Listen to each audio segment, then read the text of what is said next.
Okay, so we're going to continue with Prologue, Chaucer's Wife of Bath, lines 222 onwards. Before we go any further, you must look at La Vieille, the tradition, and the PowerPoint on the VLE. I'm just going to have a little bit of context for a moment about Jerome and Theophrastus before we continue, and then we'll go into the next slide of annotation. So one of the best known anti-woman or anti-feminist writers of the Middle Ages was Saint Jerome, who was born around 342 to 420. He was a learned and influential man, and he was the secretary to Pope Damascus. He spent 30 years translating the Bible out of Hebrew and Greek and into Latin. A large part of Jerome's early life had been spent in the desert, existing under harsh and extreme conditions, but it actually suited his personality. He had extreme views about everything, but particularly about the human body. Jerome believed all desires were sinful. Sleeping, eating, drinking, having sex, all evil in his view.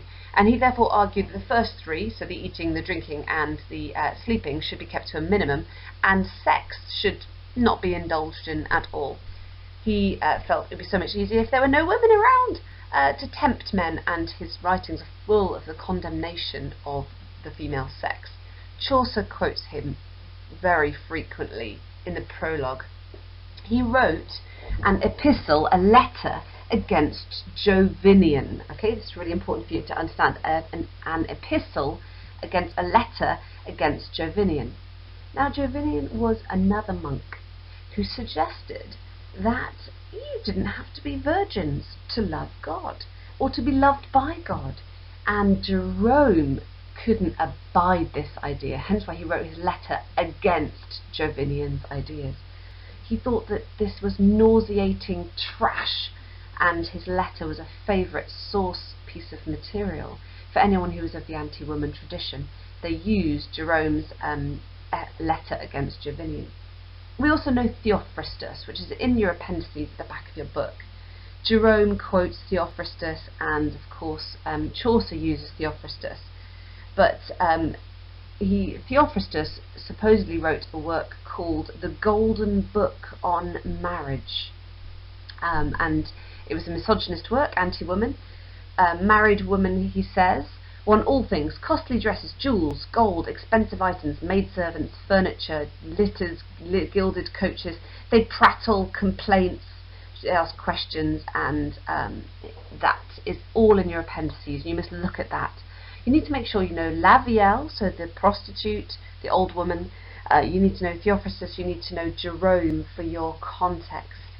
And of course this anti-female speech is then put into the mouth of a woman, the wife, and it's turned inside out. And it's used very differently when it's being used to chastise men and how they treat women. He takes loads of different ideas, La Vieille, the old woman, Theophrastus and Jerome, and what's so important is he's doing something quite fresh with them, so you must understand that. La Vieille, you'll check it out, you'll have a look on the VLE, but it's a character in Jean de Meun's Roman de la Rose, who's a retired prostitute who delivers a monologue, a type of confessio, partly a lecture on how to outwit men. And we talked about that in lesson, the bitter old prostitute, and that's very important before you go on to the next lines of annotation. Typical woman of the La Vieille tradition. So La Vieille, the kind of embittered woman, as context for PowerPoint on the VLE, and she carries on with listen to how I manage things. So they were full glad when I spake to him fair, for God it would to chide him spitiously. Now hearkeneth how I bar me properly, ye wise that can understand. Thus should you speak, and bear him wrong on hand. That's an important phrase to remember because it comes up various times. It also comes up in line 393. I bear him on hand. So falsely accusing. So falsely accuse them.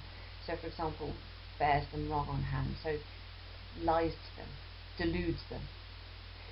So she's saying, listen, wise wives, you that can understand. Chaucer imagines her speaking to many women. Of course, her audience is mostly men, so it's quite an interesting kind of take. She speaks quite often to a broad audience, but she addresses the wives. Thus should you speak and accuse them wrongfully. So she says this is how you should keep men under control. She accepts kind of leaping on to the attack first, accusing them of unacceptable behaviour before they have the opportunity to make their own criticism, and spend so much time accusing them wrongfully that they don't have time to accuse you. Let's carry on. So, for half so boldly can there no man swear and lion as woman can. Half so boldly can no man swear and lie like a woman can. Absolutely the anti-woman tradition, and our response as a modern audience is going to be complicated. So we as a modern reader are astounded. We don't like it, we're amused by it, but no one can swear and lie like a woman. I say not this by wives that been wise, but if it be when they have mischievise, a wise wife shall, if that she can hear good, bear him on hand that the cow is wood. So again, that repetition of the phrase, bear him wrong on hand. So she's saying here, I'm saying this with respect to wives that are wise, but if you've been misadvised, or if you're not following your own interests, a wise wife, if she knows what's good for her, if she can hear good, if she knows what's good for her, shall deceive him by swearing the bird is crazy. And you'll have to look in your notes at page 84. So as it says in your notes, as a cross-reference there to page 84, the cow is wood. It's basically the chough is mad. There's a folk tale of a telltale bird, which the Manspool relates later. A married woman entertains her lover in the sight of a talking bird, who tells the husband on his return that he's been cuckolded. The wife denies the charge and asserts that the bird is mad. To prove her point, she and her maid simulate a thunderstorm over the bird's cage the following night. The next morning, the bird speaks of having been kept awake all night by the rough weather, and the husband is persuaded that, indeed, the bird is mad. Cow is a chough, so the chough is mad. So you should persuade him that the bird is mad, so you can get away with what you wish. And take witness of her own maid, of her assent. But hearkeneth how I said. So she's saying, you shall lie, swear that the bird is crazy, and take witness of your own maid. Okay, so use your maid as an accomplice to assent to what you say, to agree with what you say, but listen to how I said it. And there's an open speech marks here which finishes on 300 I'll have to check. 378. Okay, so she now says, we're going to report. This is reported speech as what she said to her husband, her accusations. She says, you should accuse them before they can accuse you and make criticisms of you. And she presents, it is very amusing, so she goes on. Sir, old Cainad, is this thine array? Why is my neighbour's wife so gay? She is honoured over there she goeth. Over all there she goeth. I sit at home, I have no thrifty cloth. What dost thou at my neighbour's house? Is she so fair? Art thou so amorous? What rony you with our maid? Benedicte, Sir, O Letcher, let thy japers be. And if I have a gossip or a friend withouten guilt, thou chidest as a fiend. If that I walk or play unto his house, thou comest home as drunken as a mouse, and preachest on thy bench with evil prief.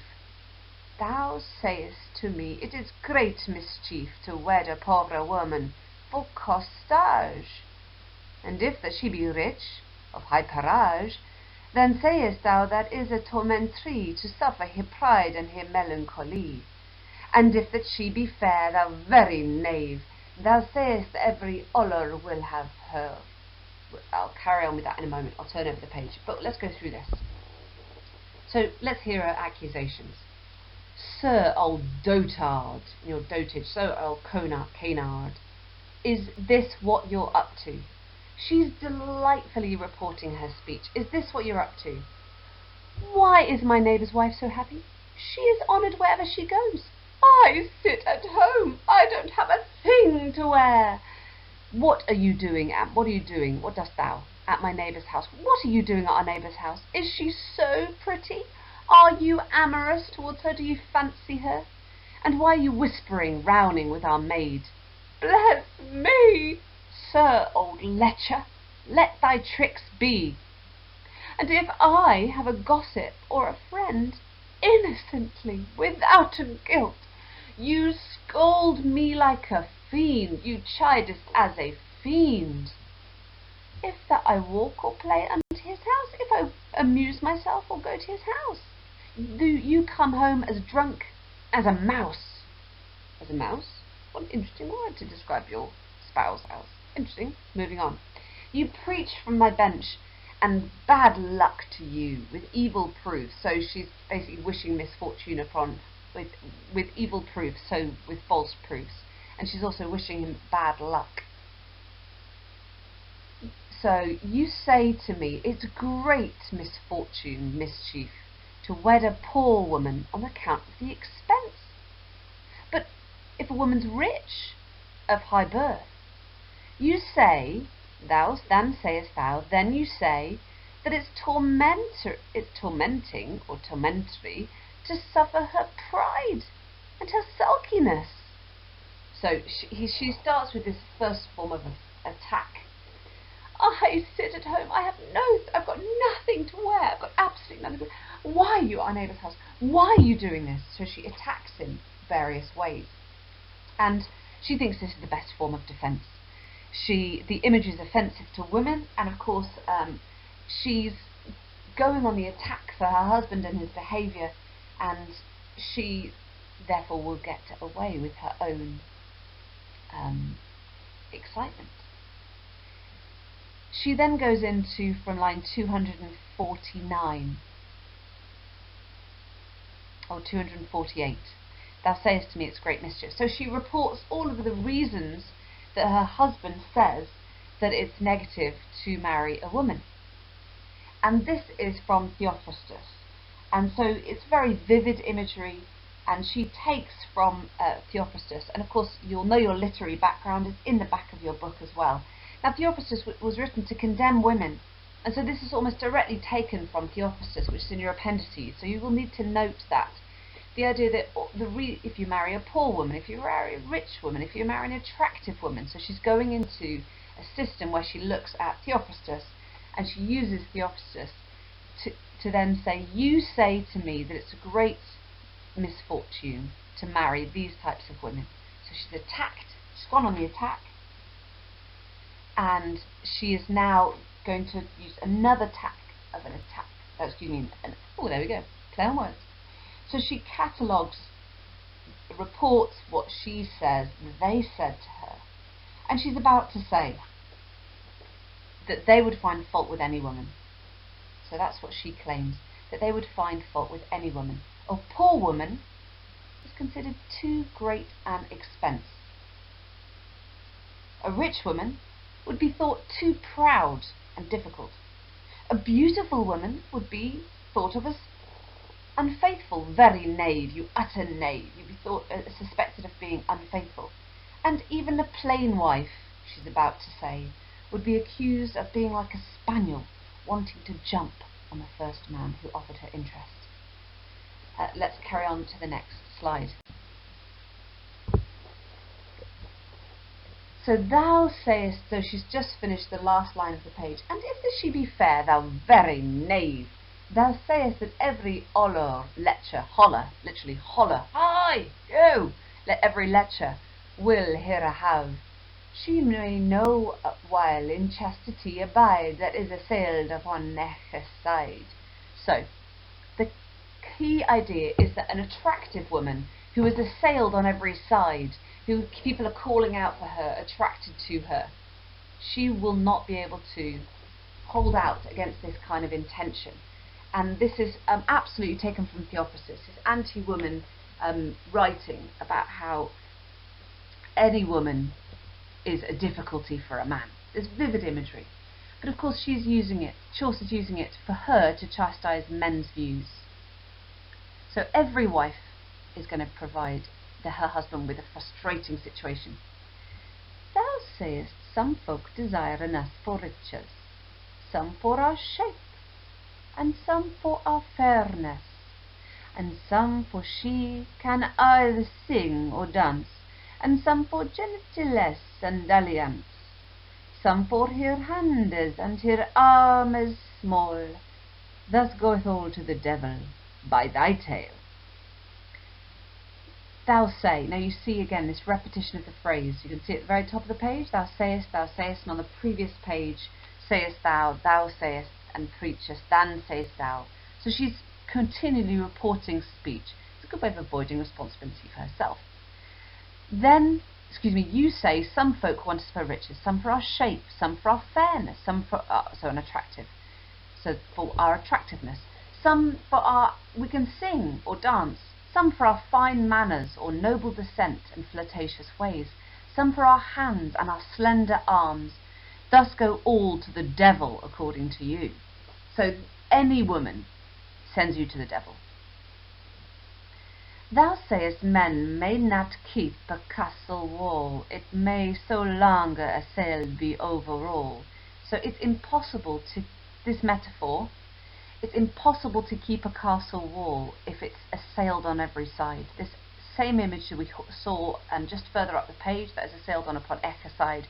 The idea of a woman who's attractive, who's assailed on every side like a war, it's impossible to defend. The idea that you can't trust a woman, you cannot trust her chastity. She will always be difficult. It's impossible to defend a castle wall, okay, that's attacked on every side. And if that she be foul, if she's ugly, thou sayest that she coveteth every man that she may see, for as a spaniel she will on him leap, till that she find some man here to cheap. Brilliant imagery. If she's ugly, you say that she wants every man that she sees, and like a spaniel she will leap on him until she can find one to buy her, to do business with, to take her. Nay, none so grey goose goes there in the lake, as sayest thou, well been without a make. Now, proverb, it's a proverb. Everyone has a mate somewhere. Everyone wants a mate. No goose goose so grey in the lake will go. You say that she does not want a mate. Everyone wants to find a mate, how they look. So it's a proverb. So like pigs might fly, or another idiomatic phrase. So there's no grey goose so grey who goes into the lake without wanting a mate. So the idea that even the ugly want a mate. And sayest is an hard thing to weld, a thing that no man will his thankers held. Brilliant this. You say it's a hard thing to control or to want, a thing that no man will willingly possess. And if no one wants your wife, it's very hard to want her. Yeah. So it's very hard to control. It's very hard to control something no one wants to possess. Absolutely objectifying women. Thus sayest thou, laurel, scoundrel, when thou goest to bed. So he says it when you go to bed. So she's off to sleep. This is what you say when you go to bed. So he comes at her with these accusations from Theophrastus. And that no wise man needeth for to wed, nay, no man that intendeth unto heaven. So on their way to bed, and he's saying all these things, that no wise man should get married, well, at least if he intends to go to heaven, that is. With wilde zonde dint and fiery leven moet thy welket necket to brok, with fiery thunderbolts and lightning may your withered neck be broken into pieces. Gracious! You can feel free to cross-reference the notes. So with fiery thunderbolts and lightning, so perhaps these are thunderbolts and lightning that she is speaking, and she says she wishes his neck to be withered and broken into pieces. Thou sayest that dropping houses in deep smoke and chiding wives making men to flee out of her own house. Ah, Benedicti, what aileth switch an old man for to chide? Thou sayest we wives will our vices hide till we be fast, and then we will him show. Well may that be a proverb of a shrew. Okay, so let's go through this. You say that a leaky house, dropping house, a leaky house, that smokes. So the idea of if your house leaks, so women are a leaky house. They are smoke, of course, smoke without fire, house that leaks, lets anything in. So yeah, of course, that's the idea. And scolding wives make men flee out of their own houses. So these women are like leaky roofs, like smoking buildings. That is what it's like living with a scolding wife. They make you want to leave your own house. A leaky roof, a smoking house. They make you want to run out of your own house. Oh, bless me! What could be the matter with an old man for him to chide like this? What aileth such an older man for to chide? Why does he chide like this?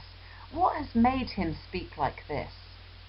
You sayest we wives will our vices hide until we're securely married, and then we will show them off. So we will hide our bad traits until we're married, and then we show them. Well, that is the proverb of a scoundrel. So what's she doing is she's using all this anti-woman speech and saying, why is it that this is said? Why is it this is said? And she's reporting it. Thou sayest, then sayest, thou sayest, thus sayest thou. She's coming back again and again to the anti-woman rhetoric she would have heard that was used in the medieval church, that Theophrastus used, and fascinatingly she comes back with this idea, that this accusation against men. What aileth swish and old? What ails him so much that he chides like this? It's very offensive to women, this passage. They are reduced to the level of animals. But of course, actually what's interesting is some man has clearly said this, or she's heard this. And of course Theophrastus and St. Jerome and various others did write in this style about women. So it's a great reversal, and it does undermine Theophrastus. If he hasn't said this, if one of our husbands hasn't said this, then someone has, and this makes him an old dotard shrew. And of course her language is violent, angry, rhetorical, but of course it clearly shows she has been constantly attacked on every side. So some AO2 notes. So medieval literature at the time didn't prize originality. Works weren't seen as more valuable if they were new, if they were novel. And so actually what Chaucer's doing is he's littering his all of his Canterbury Tales with allusions and with material freely available to him, just as you do see with Shakespeare later. So you see these writers who are using multiple allusions, biblical allusions, allusions to idioms, to proverbs, to folk tales, to La Vieille, so for example a Roman de la Rose. So important, the Roman de la Rose, the 13th century poem, would be well known. Jerome, Theophrastus, the anti-women's tradition, medieval church, he is using all of these as allusions in his work. This is most likely based upon folk tale, the oral tradition, things passed down through conversation, through talk, remembered by their beat, by their words. And so this is the kind of tradition this is in. Also, of course, the figure of a loathly lady in medieval literature is quite normal, a loathly lady. So again, her characterization, the way she looks, would be quite common to the reader, to the audience of the time. The basic story is popular and has been, the tale itself, the idea of warning, the idea of women mastery a knight who may not be as he seems, has appeared in a number of guises through medieval literature. And you've got lots of kind of that sense in it. She's an unreliable narrator. She freely says, thou sayest thou, you sayest thou, and then freely admits that she was lying. There's irony in what she says. Often she uses biblical text, biblical exegesis, so biblical interpretation, wrongly, or she makes a mistake and she mixes things up. And it's irony, it's amusing, but it also shows how she undercuts her own arguments sometimes. Her views are very shocking. We've got to really think about the way that her views are heretical. The idea of mastery over her husbands. Listen to how I bear them on hand, how I lied, how I tricked them. That's heretical of the time and very shocking. So very important. We've got to understand that for an audience of the time, she would be very different. Their feeling might be very different.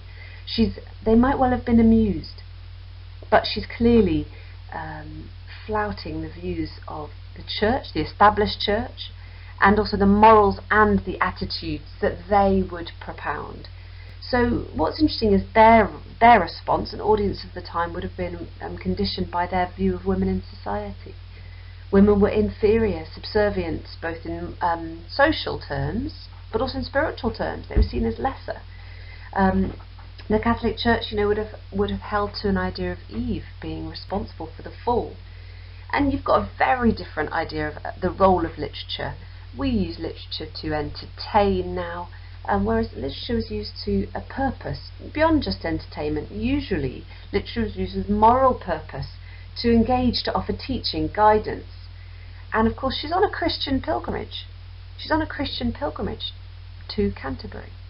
And of course, this makes it all the more surprising, more intriguing, the way it's structured. Chaucer uses lots of character tropes, but of course this is a woman on a Christian pilgrimage openly criticising biblical exegesis of the church. She is not delivering a traditional moral message, rather the opposite, and this of course is why it's so intriguing. The layers of meaning in what she's saying.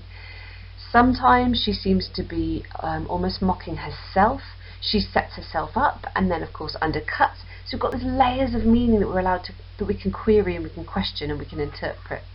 The author and the persona. We can't say that Chaucer feels these things. We can't say that he was a proto-feminist, that he's an iconoclast. That's too far from the truth. We've really got to be careful of the author and persona and the distance between them. Chaucer's using Theophrastus and he's using the wife Bath as a persona. Her style, she often speaks to the other pilgrims. She imagines herself speaking to many wives, to many men. There's a fast pace to the way she speaks. She uses rhetorical style, highly persuasive. She's very shocking. Her language is colloquial and full of puns. For example, we've got lots of, for example, refreshed and looky here, I pray you tell me. So she's quite surprising. How many might she have in marriage? How many should she have in marriage? And then, of course, she can also be formal. She can speak authority, bigamy, and visitations. So she's not intelligent.